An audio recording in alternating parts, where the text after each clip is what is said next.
fez.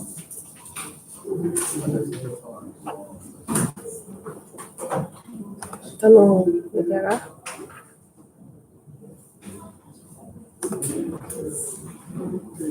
Sim.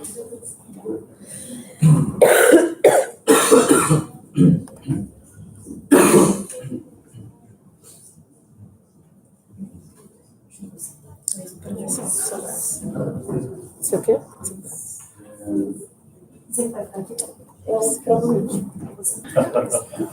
Oxi! Vem pra cá às vezes, hein? Você continua aparecendo.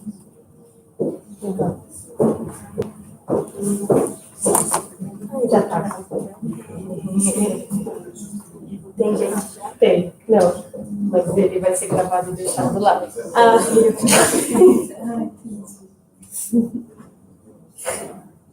para, mano. Depois eu vou te cortar. Me processe. Pelo amor de Deus. Ah, você não sabe falar. Desculpa, desculpa.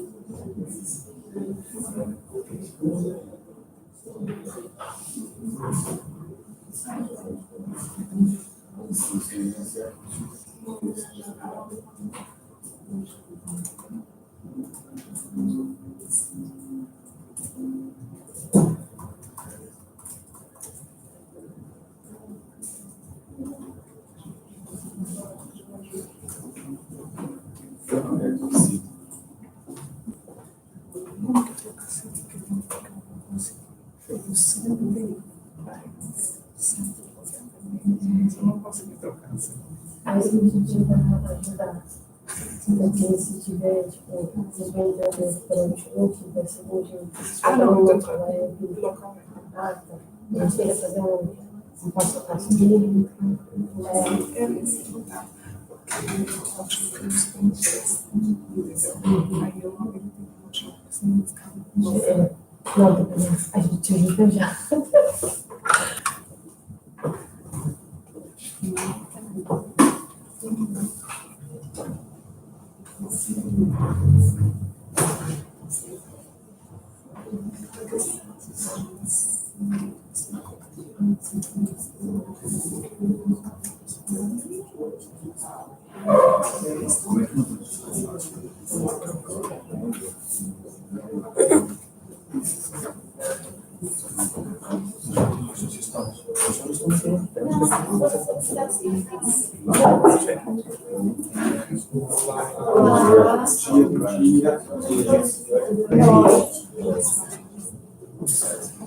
Como vai?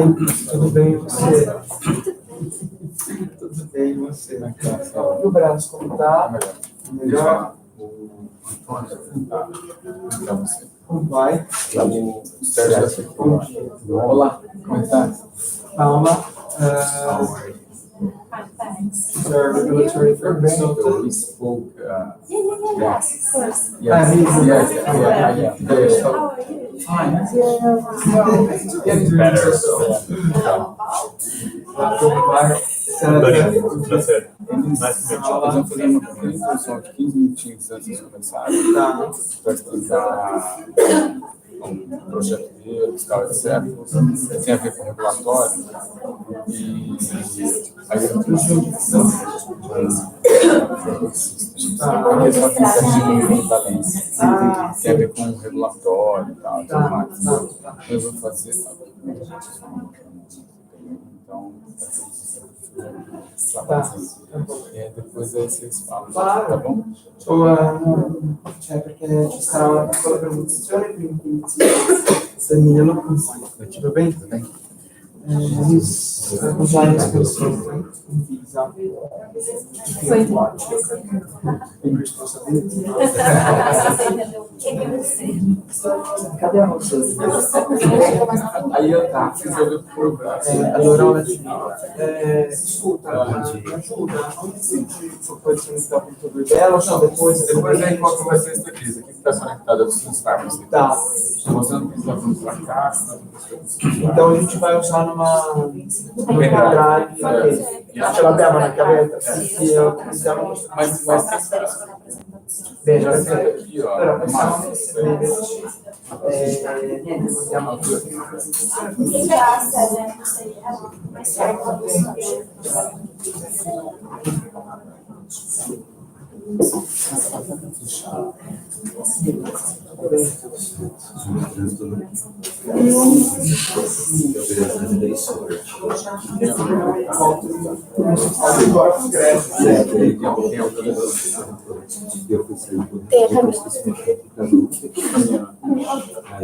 Ah, meu partido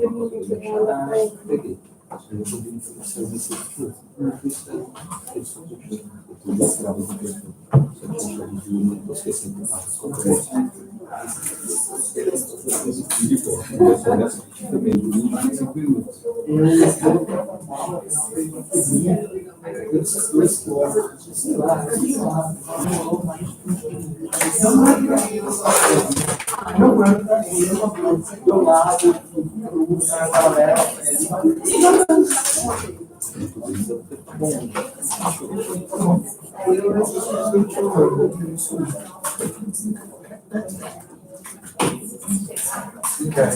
certo que vocês fazem rapidinho, Olá, como vai? Tudo bem?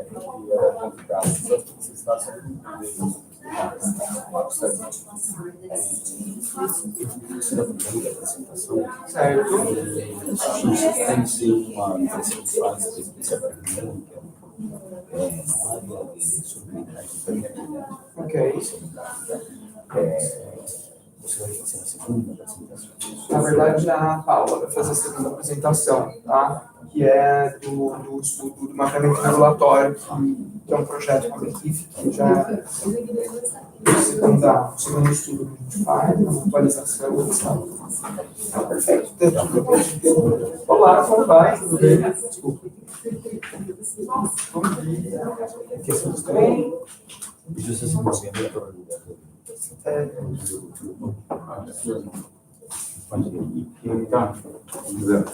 ¿Están haciendo un mapa regulatorio de la región o de Brasil solamente? Sim, não, é um mapa regulatório, é um estudo comparativo de várias agências regulatórias com a ANVISA, né? E estão inclusos vários países, vários da América Latina, mas também de outros continentes, que seriam os países de maior interesse que são os associados da Mas procurando uma harmonização. Isso, procurando entender, né, quais seriam as eventuais maiores dificuldades, né, para se introduzir um produto nesses outros mercados. Esse basicamente é o escopo do estudo. E a equivalência está incluída? Eu penso que essa matriz não tem. Não, isso é importante quando São algumas matrizes que, na verdade, não foram escolhidas por nós, mas foram diretrizes dadas pela equipe, né? Que seriam as matrizes, os pontos de partida, enfim, considerados mais interessantes. Bom dia a todos, obrigado pela presença. Além de vocês aqui, eu também uma transmissão também ao vivo. Em nome da equipe, nós estamos organizando agradecer a todos vocês. Não sei se todos sabem, mas esse workshop ele faz parte do projeto que nós temos em parceria com a PEX Brasil. Tem parceria com a PEX Brasil. É um projeto de apoio à exportação e internacionalização de empresas brasileiras instaladas, né? Não brasileiras, empresas instaladas no Brasil, pode ser nacionais e multinacionais, tanto da saúde humana quanto da saúde animal. Toda a cadeia é representada nesse projeto de apoio à exportação com a PEX. É um projeto que tem validade de 2 anos, nós já estamos desde 2011 com esse convênio com a PEX, trabalhando em 2011, não, 2007, em parceria com a PEX nesse projeto, é o Brazilian Farm and Health. No nosso site www.bth.org.br vocês vão ter a informação completa quais são as ações previstas ou que nós fazemos nesse projeto. Além de feiras internacionais, nós fazemos estudos sobre o mercadológico, os países altos, são 18 países altos que estão trabalhando nesse projeto. Também organizamos workshops como esse daqui, fazendo treinamento e tal, tudo com foco na exportação e internacionalização. O Sindus Pharma é um grande parceiro nesse projeto, tem como algumas outras associações, como a Bifina, que é representada por Bezerra, a LANAC, Sindan, da área veterinária, Fundações, Interfarma, todos eles estão participando, tendo convênio assinado conosco e participam de algumas ações específicas do projeto. O projeto tem trazendo bastante resultado. Essa ação especificamente faz parte de um estudo que chama Mapa Regulatório. Esse mapa regulatório é organizado pela PQE Group, que vai falar na sequência. E o objetivo é mapear, eles criaram 10 indicadores para entender qual é o nível de dificuldade que uma empresa instalada que tem certificado da ANVISA tem de fazer negócio, de registrar produto nesses 18 países, alvo do nosso projeto. E foi criado, tem uma plataforma online dentro do site. As empresas que são filiadas ao projeto têm acesso livre a essa plataforma, pode consultar lá. Se tiver dúvida, a Marcela e a Natália estão ali para auxiliar, para acessar, etc. A filiação não tem custo ao projeto. O que tem custo, às vezes, são alguns eventos, principalmente as feiras internacionais, que a PEC paga 50%, os empresários pagam 30% nesse projeto. Mas, enfim, e antes a gente aproveitou que estaria um pessoal da área regulatória aqui, e nós convidamos a Absorption System do Panamá, que vai falar sobre equivalência, testes incluir probabilidade, exatamente, antes de começarmos a palestra com o nosso convidado da PQE. Ok? Então, por favor. Bom dia. Bom dia. Agradeço muito a equipe por ter nos dado a possibilidade de ficar aqui, de ter uma apresentação do trabalho pela Social Systems. Ser o primeiro palestrante da manhã é muito bom, mas também é ruim, porque a gente acaba de acordar para isso. Procurarei que seja o mais interessante para vocês. O primeiro ponto é que a Social Systems, que fica no Panamá, no laboratório do Panamá, é uma empresa que nasceu nos Estados Unidos. O nascimento da empresa foi faz tempo atrás, com cientistas dos Estados Unidos. Eles acharam uma possibilidade muito interessante, que é a utilização de linhas celulares na demonstração de permeabilidade de alguns ativos através da barreira intestinal. O que acontece? Acontece que o primeiro trabalho foi feito nos Estados Unidos e teve assessoria, teve também o involucramento da FDA. A FDA teve uma grande possibilidade de trabalho com eles, e todas as apresentações feitas a eles foram aceitas. Então, 90% foi quase tudo que foi apresentado foi aceito pela FDA. O que acontece? A classificação biofarmacêutica que vocês já conhecem tem umas opções que ficam na classe 1 e na classe 3, onde você tem uma grande solubilidade, uma grande permeabilidade em classe 1 e grande também solubilidade. O que acontece? Aos fins do registro do produto, que vai precisar de equivalência, que a autoridade sanitária fala que é necessário fazer uma bioequivalência, vocês têm a possibilidade de apresentar em alguns casos, uma bioextensão.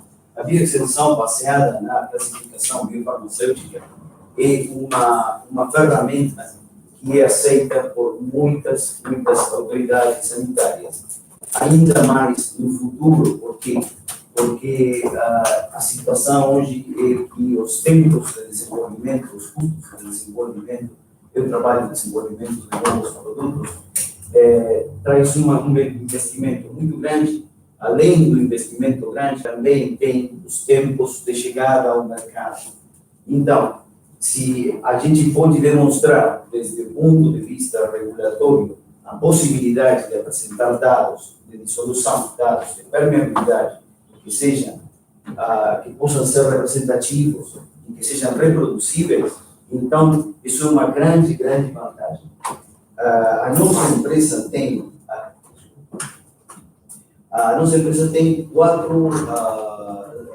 três laboratórios nos Estados Unidos, que são onde se faz testes de farmacocinética, farmacodinâmica, estudos. Em San Diego temos modelos animais. Os modelos animais são usados para permeabilidade ocular, para permeabilidade térmica. Também temos Boston, um centro de estudo.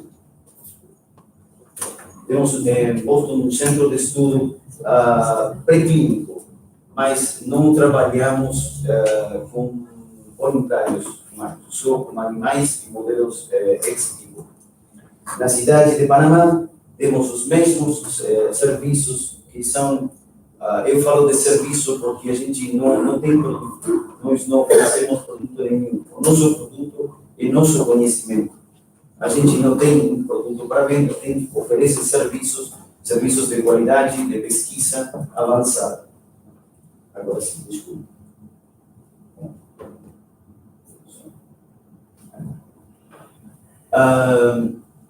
Os serviços que também são oferecidos no Brasil aos fins do registro do produto, no geral, na região que é a América Latina, falamos do México, falamos da Argentina, falamos do Brasil, de Colômbia, tem uma listagem de produtos que podem ser submetidos à bioextensão. A bioextensão tem algumas limitações, mas o que acontece? Que se a gente já conhece o que é absorção, distribuição, metabolização e excreção, a Absorption Systems fica envolvido em todas essas etapas que a gente tem aqui, desde a absorção, que depois vamos ver qual é o dispositivo que a gente tem, qual é a fundamentação científica que tem esse dispositivo, na distribuição, que é o que eu falei previamente, ou seja, todos o farmacocinética e farmacodinâmica do ativo, seja novo, seja biológico, seja químico, tanto faz. A gente faz os dois, trabalha com os dois tipos de moléculas.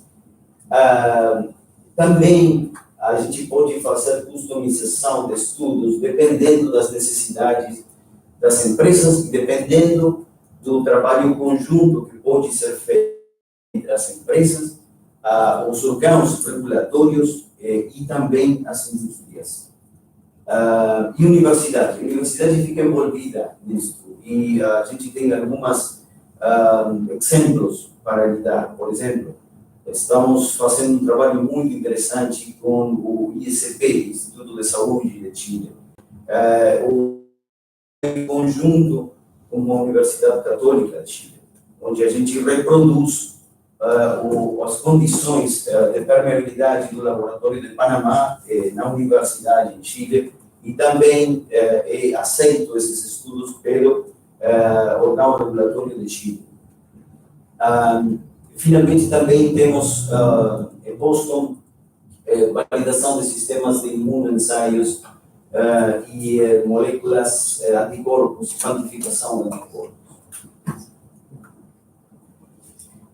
O que estou falando do Chile também temos o nosso laboratório em Panamá, tem o registro, tem também um laboratório acreditado para estudos pré-clínicos pelo Instituto de Saúde de Chile, para demonstração de solubilidade e permeabilidade. Nós somos o único laboratório na América Latina que tem essa aceitação, esse registro. Nossas instalações cumprem com todos os requerimentos da FDA de Panamá. As instalações dos Estados Unidos foram auditadas, são auditadas frequentemente pela FDA. As nossas normas de boas práticas são de FDA. Também fazemos estudos que podem ser padronizados, podem ser customizados dependendo das necessidades regulatórias. Por exemplo, alguns órgãos regulatórios não somente têm uma listagem de aqueles ativos que poderiam ser submetidos a uma bioexclusão, mas tem ainda mais uma lista de excipientes que poderiam ser considerados problemáticos na hora de estudo de permeabilidade. Então, o que a gente faz é fazer o testeio dos ativos, ou do ativo que vocês desejem, com algum excipiente que vocês tenham na sua formulação, e ver como é que isso atinge a permeabilidade, a disponibilidade do ativo em sangue.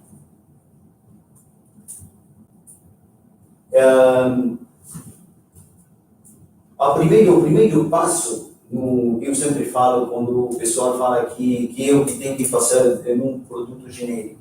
Produto genérico, seja biosimilar, se um produto biológico, se um produto de origem químico, que tem que atingir similaridade, tem que atingir um perfil de dissolução comparativo, mas além disso também tem que ter uma permeabilidade similar. O que acontece hoje, que você tem por um lado o que é o perfil de dissolução in vitro, por outro lado o dosagem em sangue em pacientes voluntários sanos, mas o que ainda não tem é uma similaridade no ponto a ponto entre dissolução e permeabilidade. Daqui a pouco vamos saber como é que isso é solucionado. Quando a gente fala de bioequivalência in vitro, é justamente isso. Cada vez mais as autoridades estão prontas a aceitar no plano regulatório a documentação que é feita por um estudo in vitro. Por quê? Porque a reproduzibilidade do estudo in vitro é comprovada. Você tem protocolos in vivo, onde você tem 30, 40 ou 60 voluntários que cumprem com um requisito especial enquanto à idade, enquanto à situação de saúde. Tudo isso está padronizado, mas o que acontece? Que o intestino de qualquer um de nós é diferente, mas essas mudanças não estão envolvidas no protocolo. Ninguém avalia isso. O que acontece com o cultivo celular? O cultivo celular tem essa possibilidade. Se vocês, por exemplo, falam para mim, olha, meu ativo tem um jeito de absorção que involucra moduladores, que involucra agentes de permeabilidade, que involucra receptores especiais. Você pode pegar isso em sua linha celular e representá-lo por centímetro quadrado do que for o intestino, podemos fazer. Então, é muito interessante. Por quê? Porque permite que esses estudos pré-clínicos tenham uma reproduzibilidade muito grande e sejam muito a informação que tem é muito relativa, atinge muito o que vai acontecer em vivo. Para os fins do registro, dentro da classificação biofarmacêutica, a gente pode também ajudar em aqueles ativos da classificação 2 e 3, que são os mais complexos, onde a gente tem que demonstrar solubilidade, tem que demonstrar permeabilidade, tem baixa solubilidade, baixa permeabilidade. Vamos ver agora o que é o dispositivo. Você tem isso, o que significa in vitro dissolution absorption system. Por que 1 e 2? Porque 1 é feito só um ativo. É uma série de câmeras de permeabilidade que são diferentes do que vocês provavelmente conhecem, que é a Câmara de França, que é horizontal, são câmaras verticais. Então, mas vamos ver o vídeo da Aidas Dou.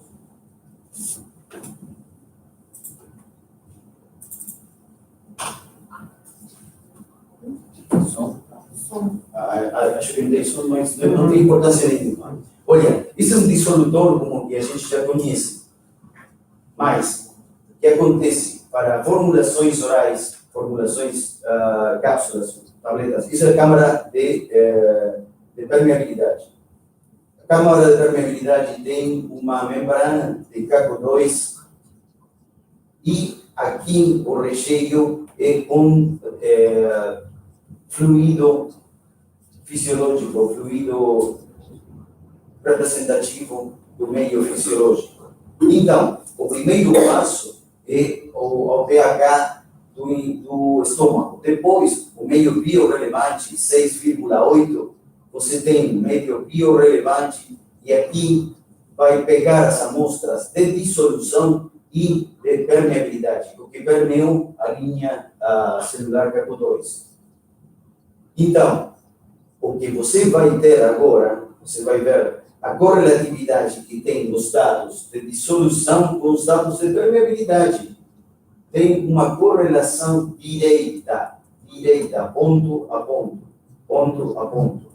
o que não pode ser obtido de outra maneira.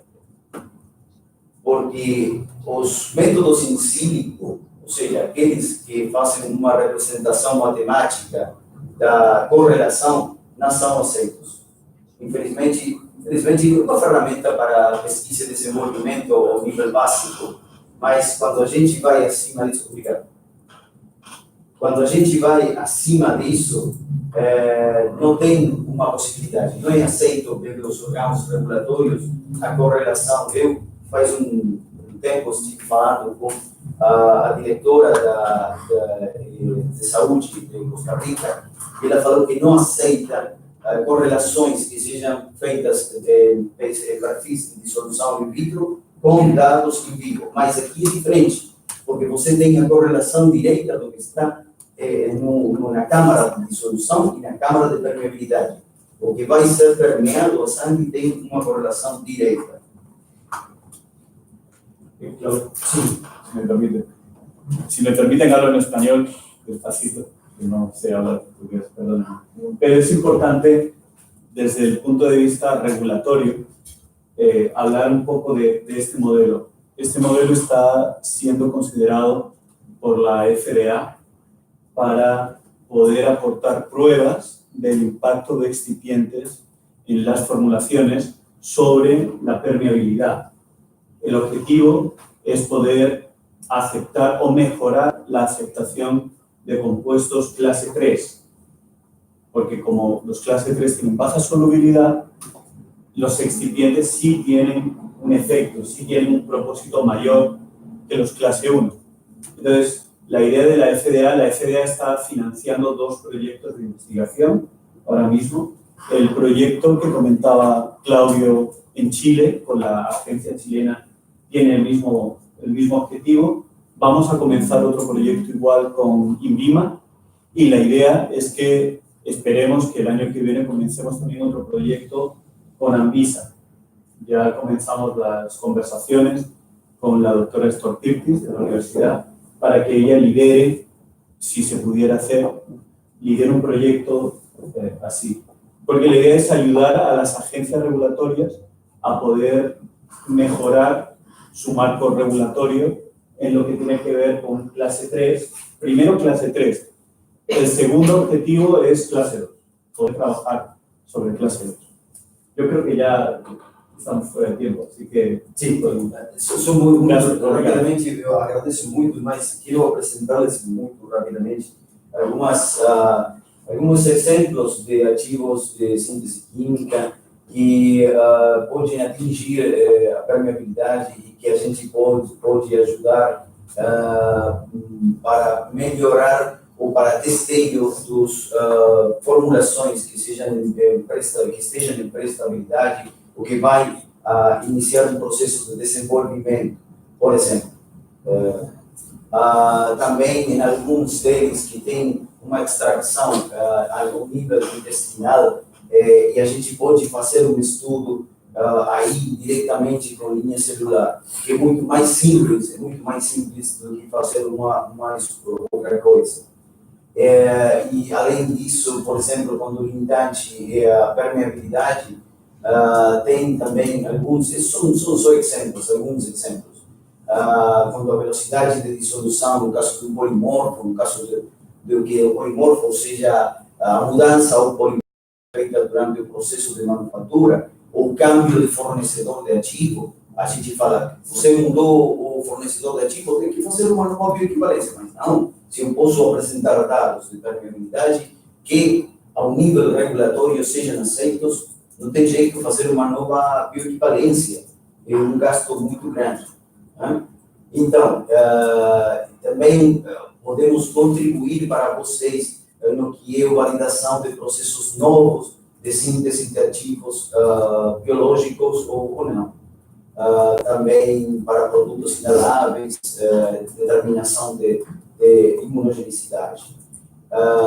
Bom, a ideia é que nós podemos ajudá-los nos processos de desenvolvimento até o registro. Até a etapa do registro a gente pode ajudá-los. Muito obrigado. Muito obrigado.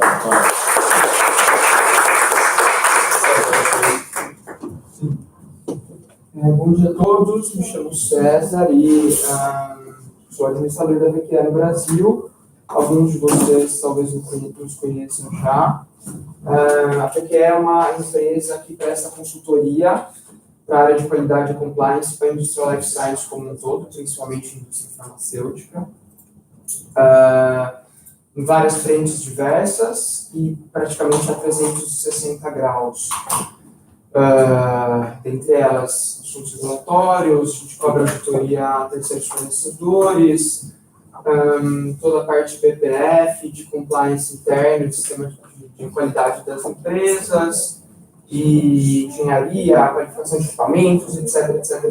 Tá? Nasceu na Itália há 20 anos a empresa. Hoje tem uma cobertura global, com 18 escritórios, 18 subsidiárias espalhadas aí pelo mundo. Um dos escritórios é aqui no Brasil, aqui em São Paulo, aqui na Faria Lima mesmo. Nós temos mais de 500 consultores internos, todos internos, tá? Aqui no Brasil nós somos um time de 10 pessoas, a gente sempre recebe apoio das sedes americana, europeia, dos outros colegas aqui da América Latina, e executamos projetos em mais de 50 países. Aqui no Brasil a gente trabalha com Pharma, Teva, MEC, Daiichi Sankyo. A gente tem um projeto também com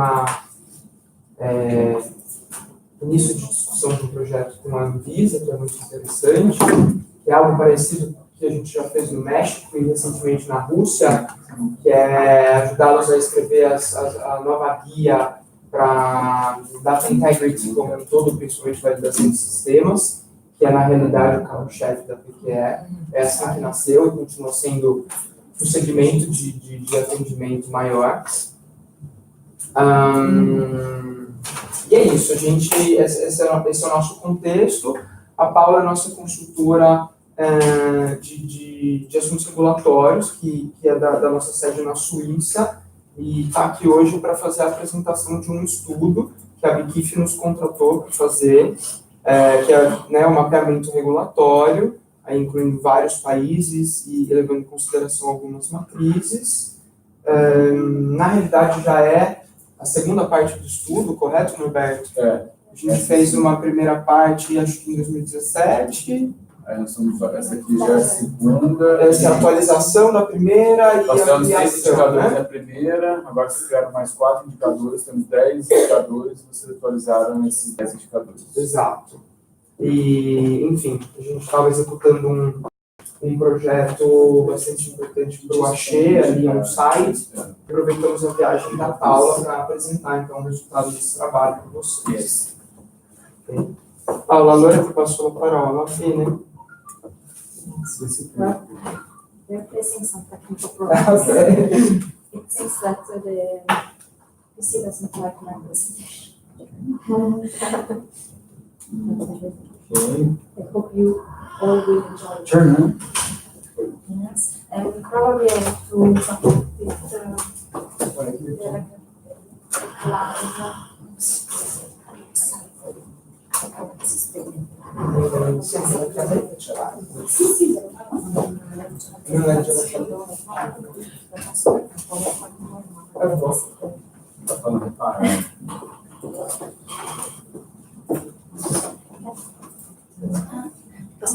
I'm afraid the battery is not. Oh, no. Tem que tomar dele.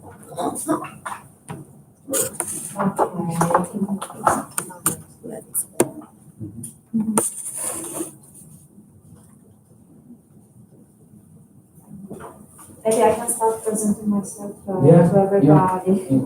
I'm Paola Cinquanta. As Cesar said, I work in the regulatory affairs of team of PQE, and I'm a senior consultant.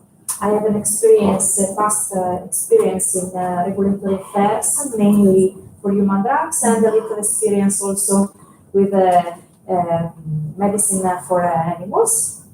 And I have worked on projects to register human medicinal products, both OTC, but mainly prescription products and biotechnological products, to the EMA, European countries, the FDA, the Health Canada, and a little experience with the Japanese PMDA.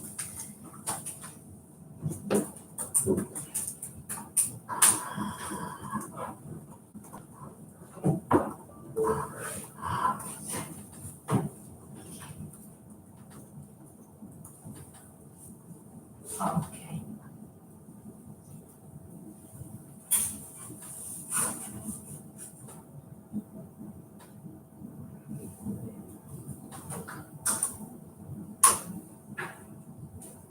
Okay.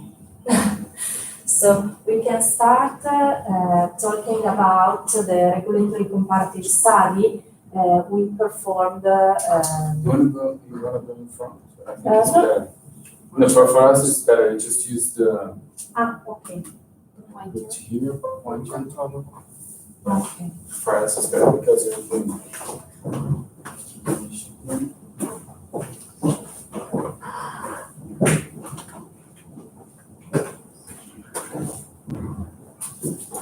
So we have performed a regulatory comparative study for Abikify, mainly.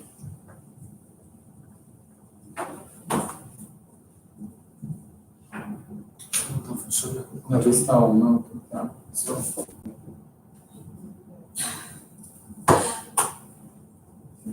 Esse tá. Ah, okay. But it's on. Okay, you can use double. You can do here. You can do here. Okay, she change here.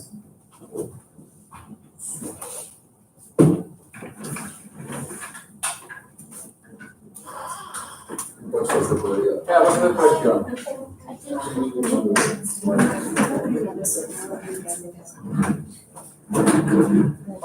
Se no, possiamo cambiarlo noi, tu presenti. Quando hai bisogno cambio la slide, perché il controllo non funziona. Capisci? Sì, proviamo.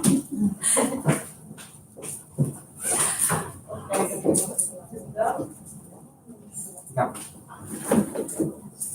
Siamo.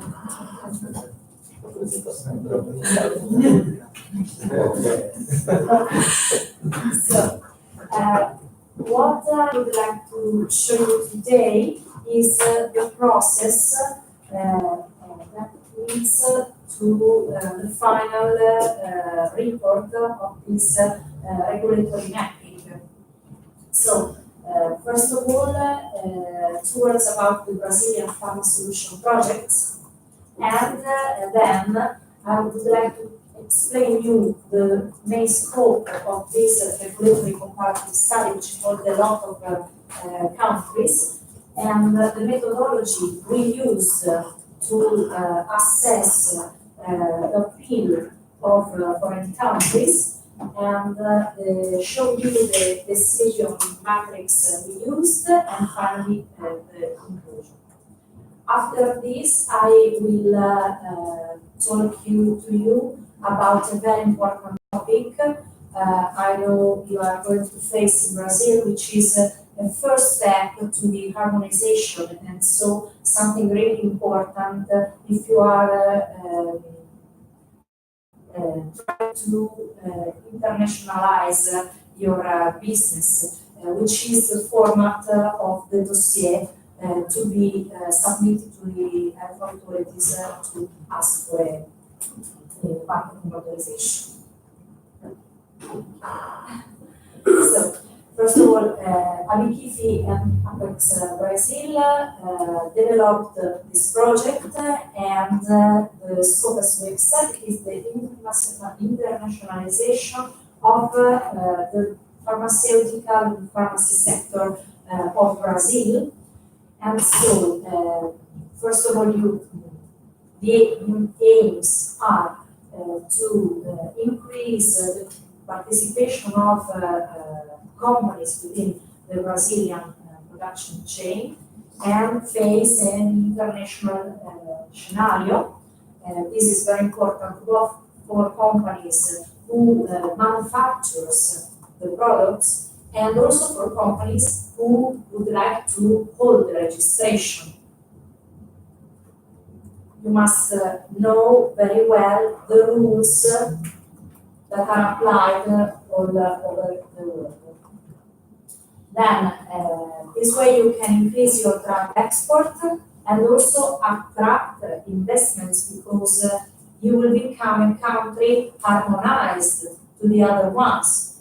And this is a criteria we use to assess other countries, respect of Brazil, but we can change the positions and say that if Brazil is harmonized, you can also be more attractive for other investors, foreign investors. And so, reduce the regulatory burden.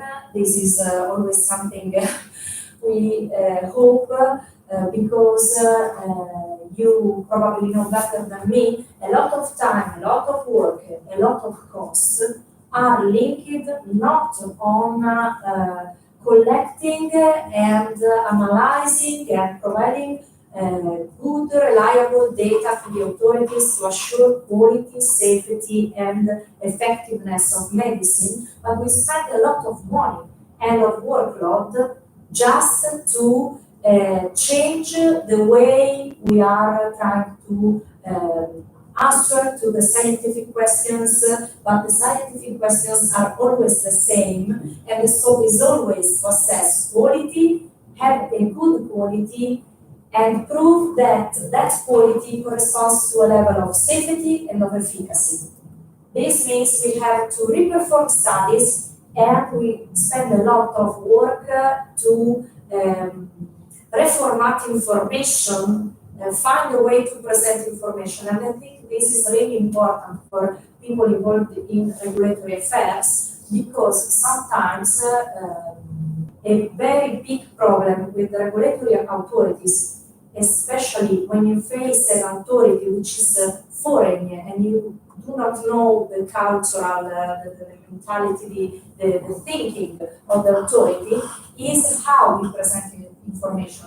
Often we have good data, but we are not able to explain data and be effective presenting data, and so convincing in face of the authority. In my past, I had a very interesting experience I want to share with you. We received a sort of negative opinion by the Health Canada, submitting our request. We had a medicine which was authorized at the EMA through centralized procedure. The product was on the market, stayed on the market for about 7-8 years. Then we applied to the FDA, and we had application successfully without problems. We applied to the Health Canada, thinking, okay, we are okay, no risk in this application. We received a negative opinion. The problem were not the data, the problem was how we explain the data in front of the Health Canada. It was a way that worked with the EMA, worked with the FDA, didn't work with the Health Canada. We finally got a conditional approval responding to this very big deficiency. It was a notice of non-compliance to the dossier by writing again the old dossier using the same data. We didn't perform any additional study. This is an experience I had, which means a lot to my opinion. And then, reduce the regulatory burden, be able to look also at the way we have data prepared, and in an harmonized context, try to reduce also our workload and accelerate the registration process of drugs already approved in Brazil.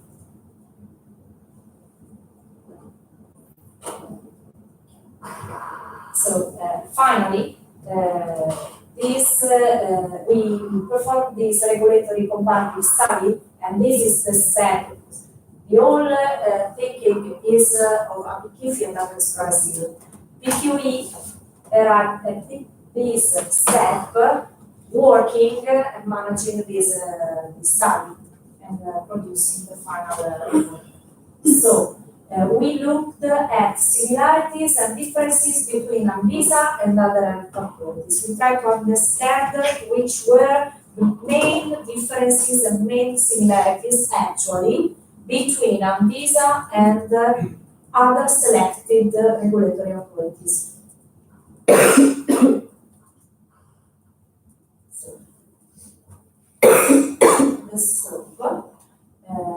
The scope of the study was to highlight pros and cons of regulations of countries.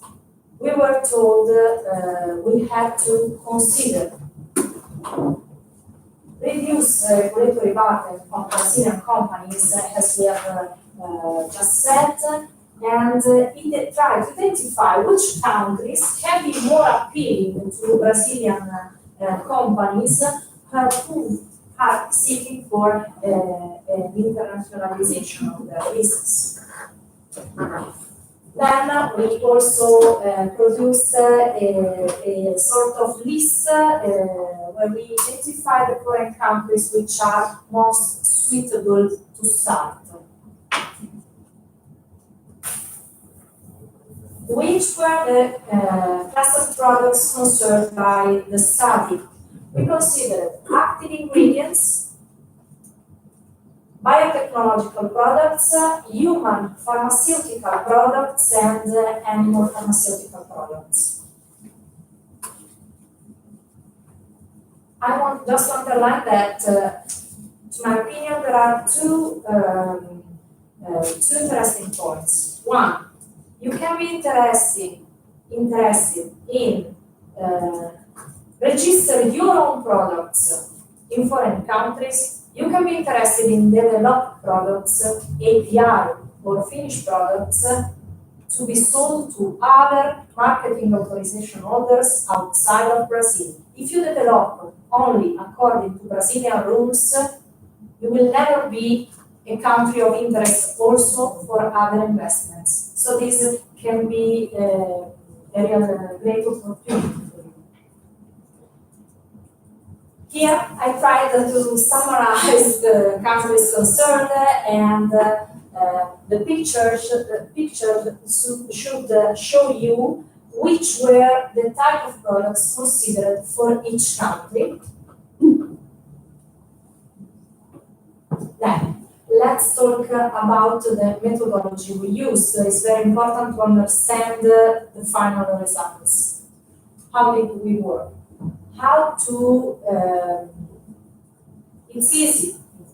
It's a lot of work, but it's quite easy to check and compare the rules, the regulations, the guidelines between Brazil and other countries. But what is really important is to define how to evaluate and what we should evaluate. So we selected 10 factors, and based on the relevance they can have and the impact they can have on the regulatory processes and their interest for Brazilian pharmaceutical companies. So we selected the inspection need for inspection by foreign authorities to Brazilian companies. The level of data required about clinical trials and the possibility to have your own trial recognized outside of Brazil, or the need to re-perform trials in foreign countries. This has a great impact in terms of time, costs, as you know better than me. The possibility to find some fast-track mechanism for strategic products. As you know, some authorities have in place some simplified or fast-track procedure for niche of products which are of interest in that country. The possibility, then, the regulatory processes for pricing. This is something which is really different from country to country. Let's take the example of European Union. Within the European Union, we have harmonized the pharmaceutical sector, we have harmonized procedures, the level of data required, but as we are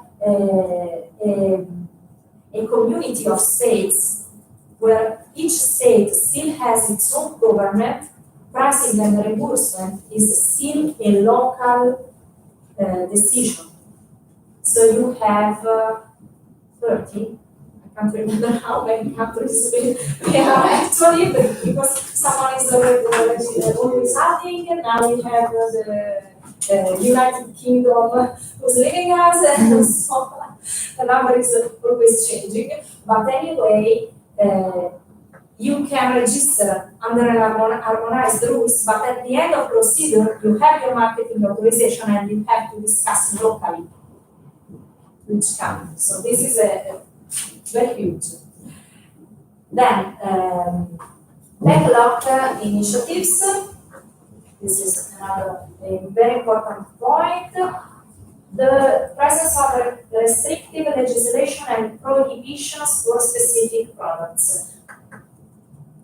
This is a very bigger concept. I mean, not always we have a simple prohibition like a list of active substances you cannot use or something like that. Sometimes, and this is something we in PQE usually do when we are requested to perform a regulatory strategic plan about specific products, project we're asked by clients. Something we always do is to check if in the country of interest or in the European territory, that kind of drug, the active ingredient, had received some concerns, if there are some public consultations about risk and concerns of use of that ingredient, because it's something that you should know. You maybe can decide to start registering in another country. And so there are a lot of situations which depend on the thinking of the civil authorities. Then, if it is easy to have contacts with authorities. I mean, if somebody of you has an experience with the EMA and the FDA, are both regulatory authorities who try to encourage you to have meetings, to ask for advice from the very early step of development, because there was understood that talking with applicant, with the sponsor, and then applicant from the very early stages means that the industry has success, we have a good economy, and they do not work without finally being able to put on the market products which are needed by patients. This is not true for all authorities, I have to also to admit. For example, to reach your Canadian project manager, it's a mess.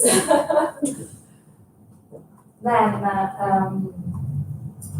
dossier content format, and we will talk a little bit more at the end of this presentation about this topic. This is very important.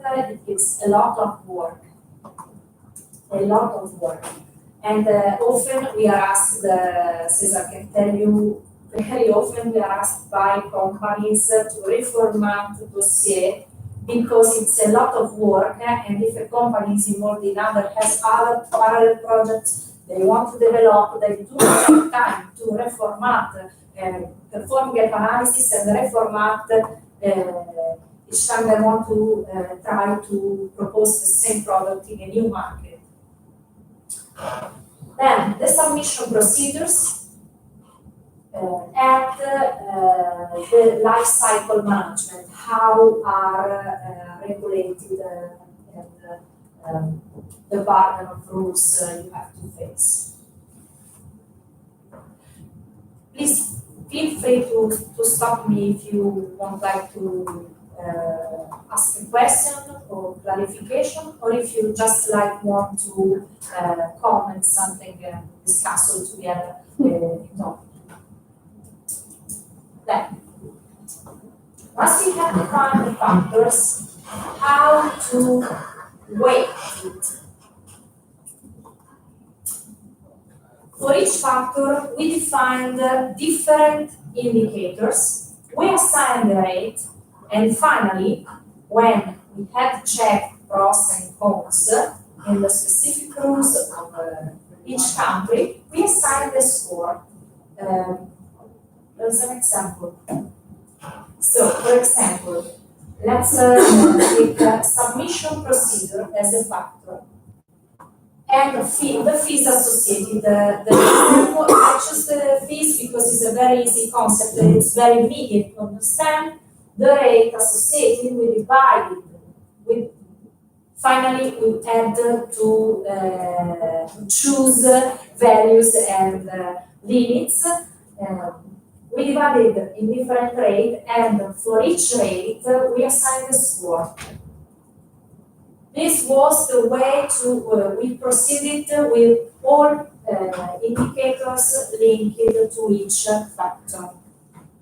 So here is the list of factors, and you can find the indicators we used. So inspection from authorities is very easy. Acknowledgement of ANVISA inspection results, or the authority needs to perform a new inspection to your sites. Clinical trials, it's almost the same. Do you have to perform trials in foreign countries?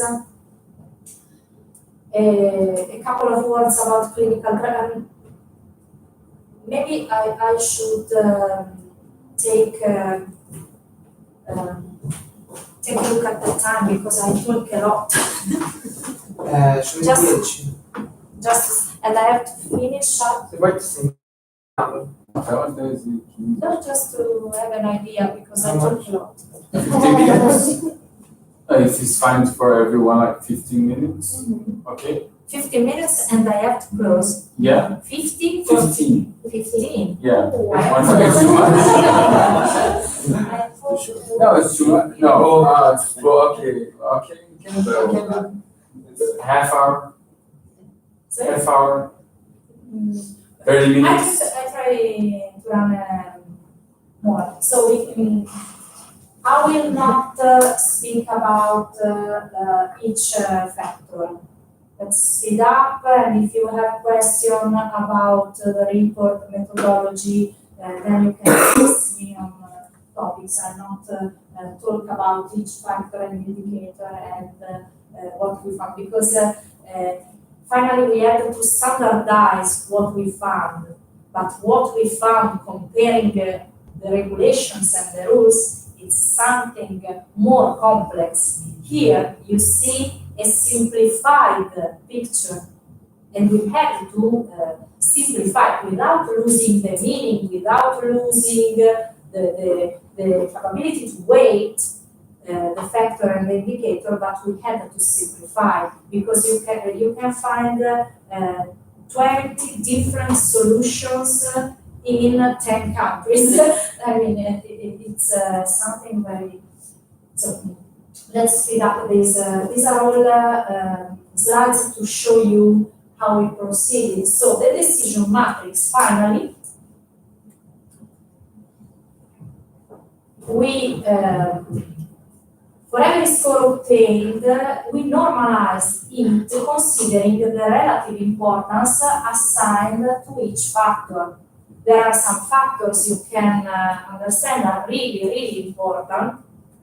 There are some other factors which are not important, almost irrelevant. There's a backlog initiative or not, it can be better or not, but it's nothing can prevent you to find an appeal in that market, and very important inspection and clinical trials, because means a lot of time, a lot of it's expensive, and so can make you decide if you want to go on or not with that project.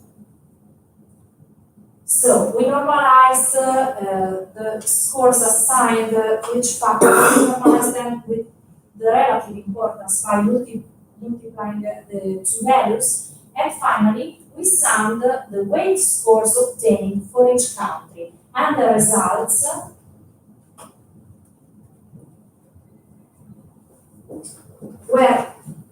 the weight scores were classified.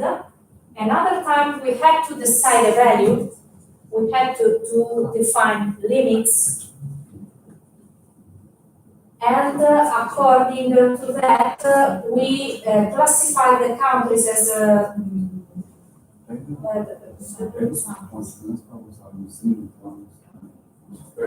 have to run the previous one, please.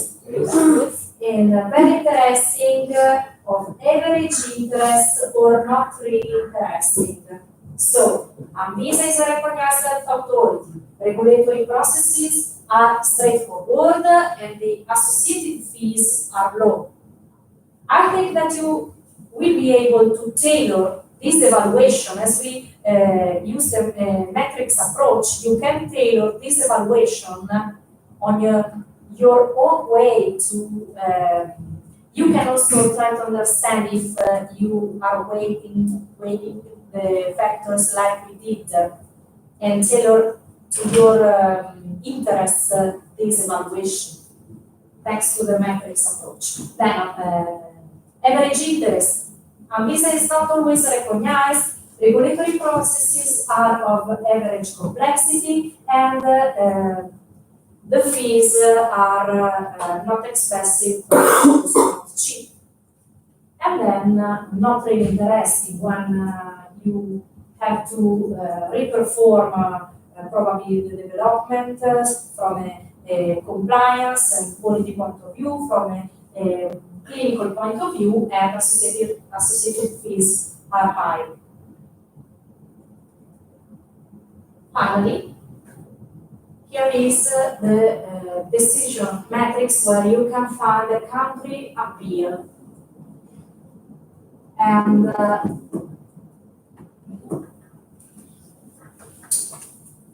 then we have a summary matrix all over the products and single ranking for each class.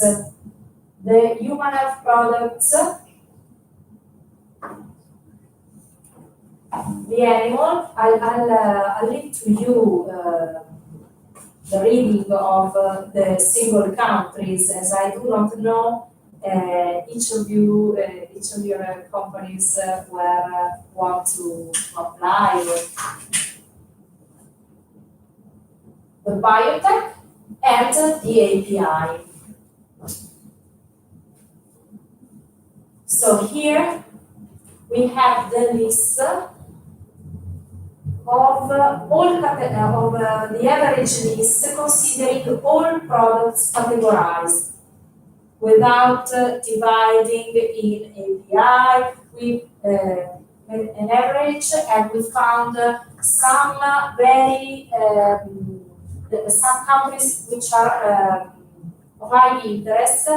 And what I would like to underline you is that the list includes Portugal. Just a couple of words. Something which is not always easy is to understand what the authority wants and start with an authority which is speaking your language. I know you have two different accents and some words, but it's the same language can be an advantage, of course. Furthermore, to my opinion, and I had recently we had very good experiences in submitting to the Portuguese authority. During the more recent years, the Portuguese authority is becoming a reference member state in a lot of European procedures for European companies, and also for European companies representing American companies. As in Europe, you know, you must have a legal representative who resides in Europe. And so just to underline you that the Portugal is of great interest, and I have touched it in my work at PQE, suggesting some companies to ask to the Portuguese authority to act as a reference member state, and it's very good, works very well.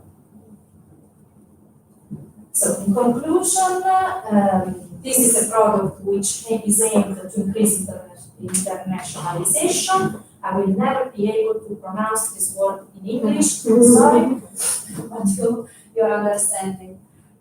And minimize the burden, regulatory burden, not only regulatory burden, accelerate the regulatory process in the foreign countries. Then we highlighted pros and cons. We have also detailed every reference about regulations we compared, so that you can find everything in that report. And we considered the 10 factors, and finally found defined a list of a country appeal. This is just a summary of the final results. For each type of product, you can find a list. You already seen in the table, so I can skip. Now, a couple of words about the CTD policy. I took a look to the CTD policy of ANVISA, and I found that ANVISA has published only a document about that concerns API. Am I correct? As I am not so expert in visa regulations, but I took a look. And so ANVISA is starting to look at ICH and wants to become a member, and seeking harmonization. I think this means work for you, but also a very, very good opportunity for your companies. Here is just a picture. So as a few minutes, I would prefer to just present to you the structure of the whole CV dossier. Excuse me, please. Okay. This is the structure of the common technical document, which is the harmonized format of the dossier for drugs. Actually, this is true for human drugs and for API. It's true for the quality part for animal medicinal products, but not for the other parts of the dossier of animal products. And I really hope that also for animal products an harmonization will be reached. So this is the link to the website. You will find everything very well explained, but just to say that there's the first module, which is the only module not harmonized. The meaning is that administrative information are the sum of the law of the single country. So this is a part that will never be harmonized, because each country has its own law, its own regulation, and asks for different administrative documents. Then we have the module 3, where you put all information about the quality of your medicinal product. The module 4, the non-clinical study reports. The module 5, the clinical study reports. And the module 2, where you have to include the summaries describing your quality development, non-clinical development, and clinical development. And finally, justifying why you think in the clinical summaries, why you think that your product represents a benefit for public health. It's really important how you write these summaries. You have to be convincing to the authority. If a study is accepted, in the module 5, you have a study report. When you have to submit it to another authority, you do not have to change anything. What has to change is how you are telling your story, the story of your product. So it seems that the important part, and actually the main part of the dossier, is represented by module 3, 4, and 5. Of course, if you do not have good data and you do not present them, you cannot register a drug, but it's really important how you write the summaries. Also because an assessor cannot start looking at the list of clinical studies. It has no meaning. What an assessor usually does is looking at the clinical summaries and starting the rationale of your clinical development. What did you do? Which kind of studies? In which order? What did you find? How then you performed that outcome? Why did you choose that design and not the other? The same is for the non-clinical or for the quality summary. So this is I think that summaries are really important. So just a brief look. The module 3, you have a table of content. When you will have implemented the electronic technical document, the table of content is no more required because it's an electronic document, and so you do not need to prepare it. But for paper submission or electronic submission of single files, you have to include it, the body of data, the literature reference you used. The body of data means section of drug substance, one for each manufacturer you want to include in your registered dossier. The drug product, at least one for each dosage form. If you have more than one manufacturer, you must include all the manufacturers in one section. You can only prepare more sections for different dosage forms.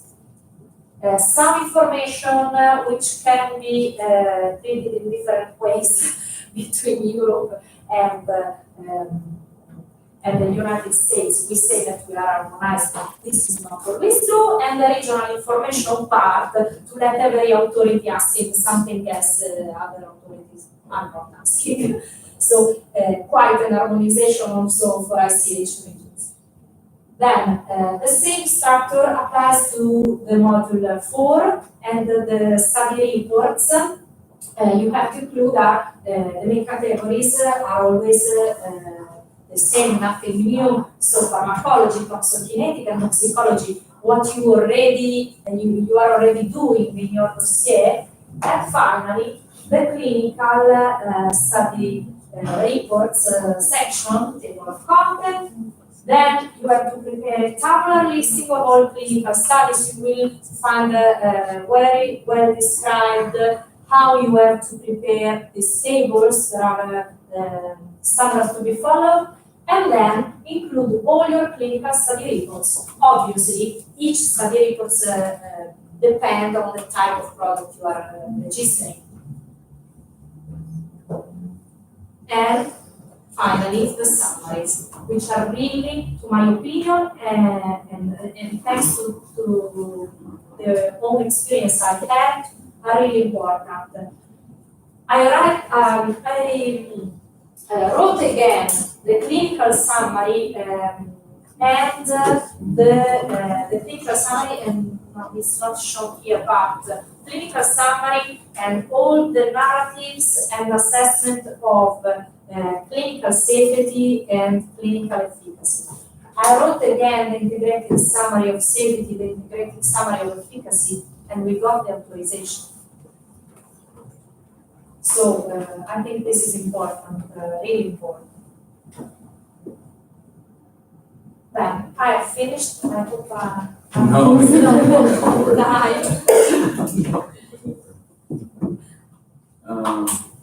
have any question for her,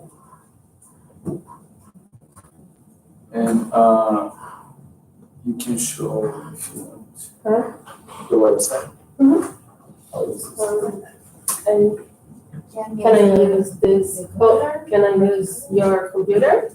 Yes, of course. Or if you prefer, you can use the other one, because já está conectado na internet. É só trocar, change o. Vamos ver. Oi, já que ninguém se manifestou, vou fazer uma pergunta só para não passar em branco. Sim. São duas questões. A primeira é se foi considerado que o Brasil já faz parte agora, não como observador, mas como membro do CH. Então, o nosso nível da elaboração hoje das normas sanitárias começam a ter uma harmonização dos guidelines de ICH. E o segundo, a grande surpresa, não sei se vocês ficaram surpresos também, que a Argentina ela está mais rígida do que outros países considerados de legislação, já cumprem legislações de CH, etc. Então, fiquei surpreso com a Argentina estar nesse nível de tal exigência, na medida, inclusive, que faz parte do Mercosul. Temos algumas, quando foi colocado com relação a inspeções, há um reconhecimento tácito, né, entre a ANMAT e a ANVISA com relação à condição de implementação de cumprimento de boas práticas com relatórios satisfatórios. Então, vou ver para mim, não sei para vocês que assistiram também, sobre essa surpresa. São as duas pontos. First question, but no, primeiro foi considerado. If you consider that Brazil now it's changed the procedure because the country, the ANVISA got in the ICH, and if in this study you consider this, that we are changing the platform, the forms. We considered the legislation at the time we looked at it, but I think that this has a great impact for your work, but not a so great impact considering this work, because finally what we looked at respect to the ICH was if each country was aligned to the ICH. So finally, I think that the answer is yes. As we had to standardize we had to have like a reference, a standard, and we decided, okay, the ICH are the standard, also for the format of the dossier. So, for example, a poor value, a lower value was assigned to those countries who have their own standards, their own local rules about the structure of the regulatory dossier. And so those countries that are far away from an harmonized context. All right. So finally, I think that the final answer can be yes. We consider it because if Brazil is near to the ICH, you will find poor scores for those countries who are not. Okay. And the second one was, he was surprised in the end of this course. The Argentina was do Sul. Worse than like Temos uma regulamentação comum, equipes de trabalhos comuns entre a Argentina e o Brasil. E ela estava num Claro, baixo. because in Mercosur it's how do you say, a commercial agreement, Yeah. that we have between some countries in South America. And he was surprised the result in the end. The result, Argentina wasn't in a good, has a good score. It's not a good score. Not a good score. Argentina. Yeah. Okay. And why? And he like was Portugal surprised. has a better one, Because the general index, and like Argentina that maybe supposedly would be better. Because we have the same regulation or. Probably, the answer is that Argentina is not so open with the rules. And so it was not very easy to be sure about the information we found.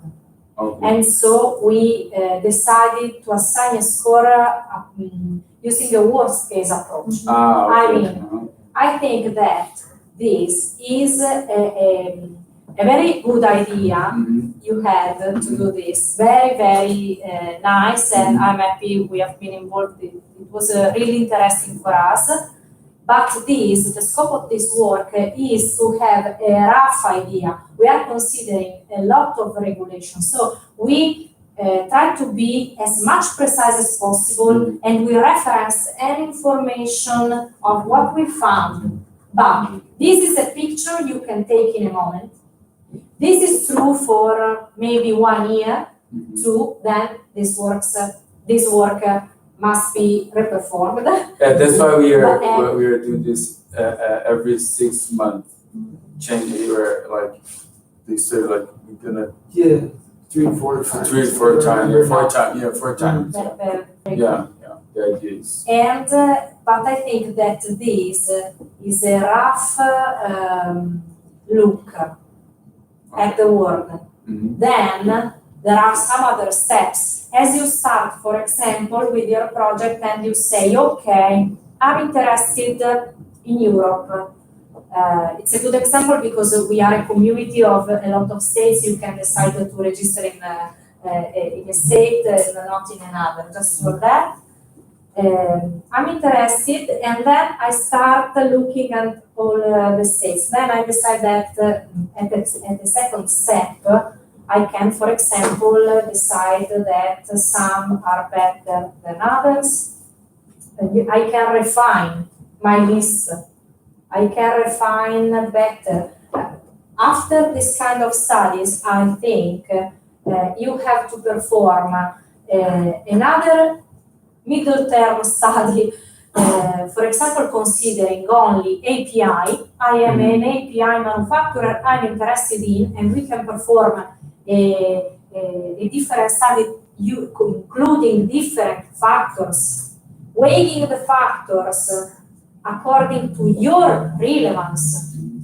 relevance cannot be, we standardized it, we are giving you the rules we used so that you can read and tailor on your own situation this evaluation. But I think you have to reperform it on your own situation and then at a later stage perform the regulatory feasibility study when you have decided where you are really thinking. But our idea is not to define exactly this core. No, it's not this. It's just to have, for example, if you are a company that will start to export something, and you have this tool, you can just have an idea where you can go and what country would be easiest for you. It's just it's not a final conclusion to study. Yes, It's just to give you an idea. Yeah, this was our proposal in the beginning. This is also how we implement it. That's why I think that you can find some situations like the Argentina,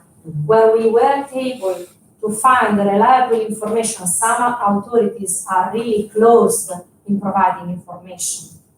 So if you are a regulatory expert or working in Argentina, it's very easy to have a clear idea of the situation. It happens that with Argentina and Brazil, we have a common denomination for IPs, and we have a common market, and we also have a common legislation in which we based our own decisions on how to register the product. So it's very easy for us to reach an agreement because we talk the same language. Between countries, I mean, for example, Central American countries has their own official registration, and Andean countries has also their own registration. And I think that the future is that the negotiation between blocks of countries for the register and the harmonization. We are working together with Brazilian authorities to regulate to give more easiest regulations, at least for our countries. Thank you for this specific. And there are good things of this study, in my opinion. It's the index that you created, this 10 index, also help the companies to give some direction. Oh, I can use this index in my study, my own study, and okay, I can use this one. Okay, I can improve this to give me some other direction. But this is just to organize or to give some picture to the companies where it would be easiest to register some products or APIs, whatever. That's the goal of this study.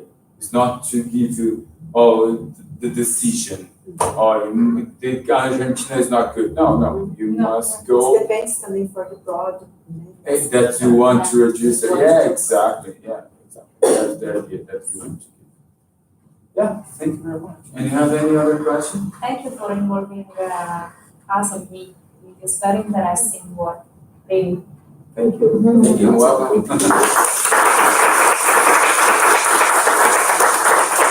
E Marcela agora só vai mostrar como é que funciona o site, como é que está disponível essa informação do site para quem tiver interesse.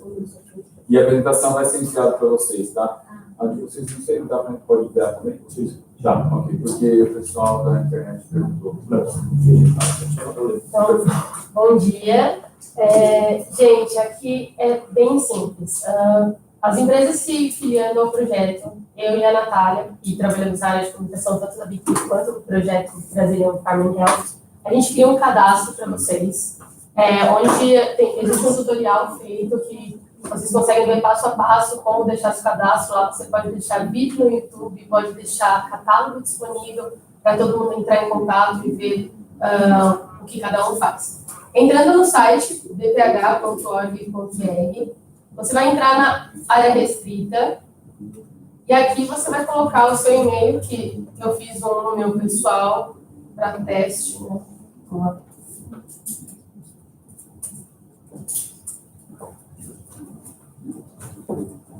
e a senha que vocês receberão nesse e-mail, que é uma senha de primeiro acesso.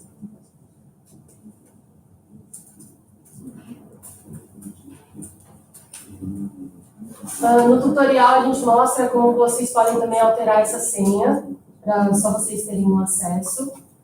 Clicando aqui no menu do lado esquerdo do mapa regulatório, vocês poderão escolher o segmento. Deixa eu só carregar aqui.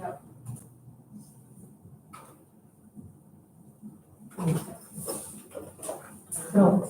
Vocês podem escolher o segmento que interessa a área de vocês. Farmacêutico, farmacoquímico, saúde animal, ciências da vida. Todo esse estudo que a Paola mostrou agora, ele está aqui numa forma de uma plataforma mesmo, bem prático. Então, você entra aqui num exemplo de farmacêutica, pega a Colômbia, como vocês podem ver, tem o Fast Track, Pricing, Backlog, até o dossiê e assim vai. Você já vê pela cor do mapa se ele está bem interessante, ele está no verdinho ali, ele está legal. O amarelo. O red, vai descendo o red. Mais ou menos. A gente vai, deixa eu ver se tem um red. Tem um aqui. Não, muito interessante, né? Para ver mais detalhes, é só clicar em More Information e você tem tudo isso destrinchado. Isso em todas as áreas e com algumas notas, né? Foi as notas que ela disse. Por exemplo, se ela conseguir entrar a informação, vai estar aí, estão aí as notas. Aí vocês buscam o detalhe da nota.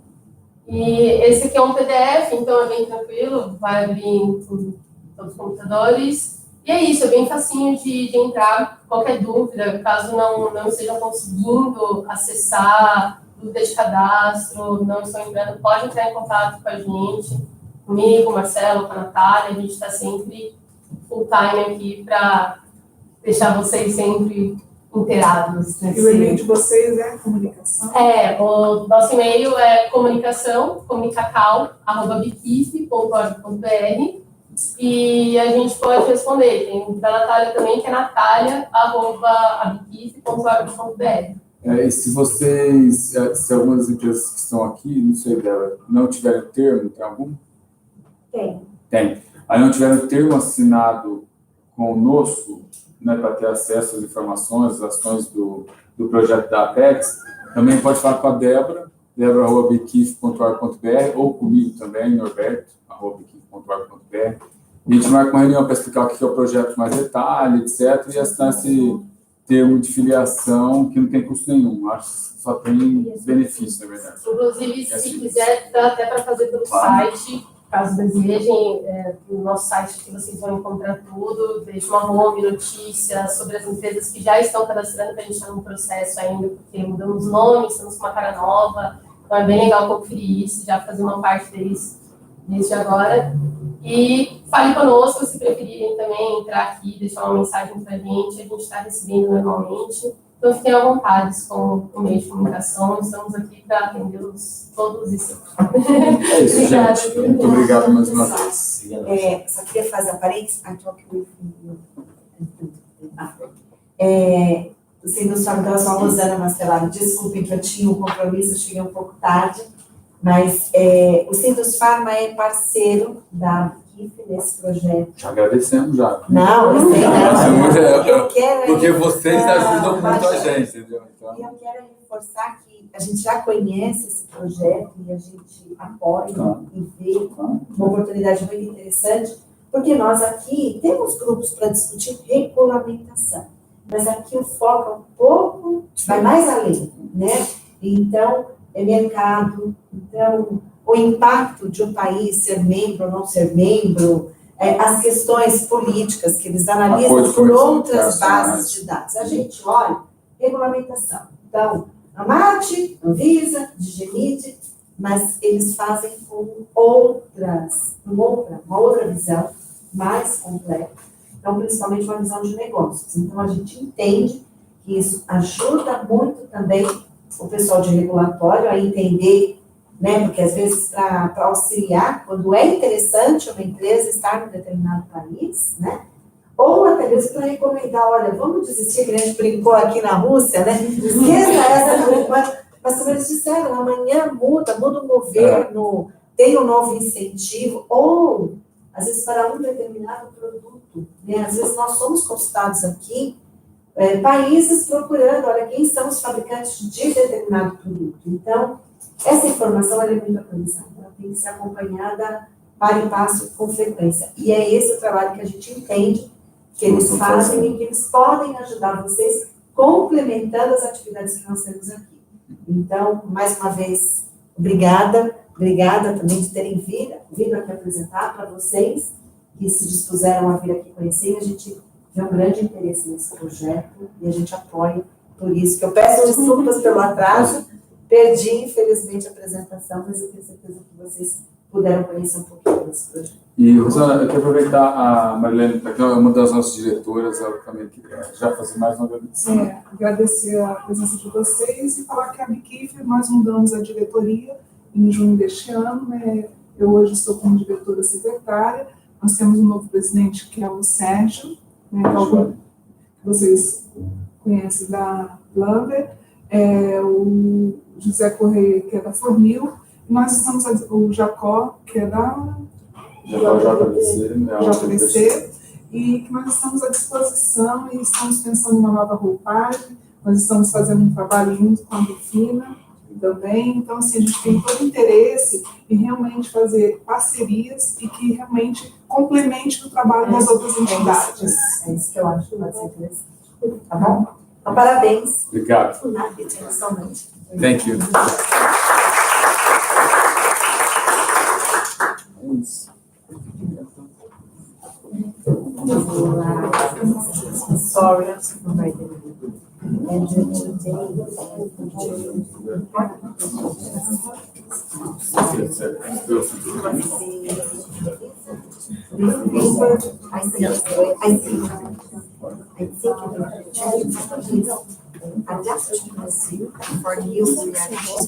Não.